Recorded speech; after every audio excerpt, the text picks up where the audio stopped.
আমরা শহীদদেরকে কোনো দলীয় ভিত্তিতে ভাগ করতে চাই না।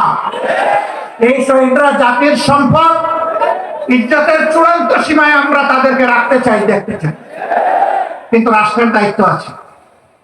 যারা লড়াই করে বুকে রক্ত দিয়ে, জীবন দিয়ে, যাদের সন্তানেরা, যাদের স্বামীরা, যাদের বাবারা এই সমাজকে মুক্তি এনে দিয়ে গেছেন, এই পরিবারগুলোর প্রতি সরকারকে অবশ্যই তার নৈতিক দায়িত্ব পালন করতে হবে।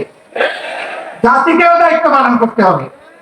এই জাতির অংশ হিসাবে আমরা একটু দায়িত্ব পালনের চেষ্টা করেছি। আমি মাপ চাইব শহীদ পরিবারের লোকদের কাছে। আমরা আপনাদের পাশে গিয়েছি আপনাদেরকে অনুগ্রহ করার জন্য, বরঞ্চ আপনাদের দোয়াটি নিয়ে আমাদের দিলটা, বুকটা শীতল করেছে।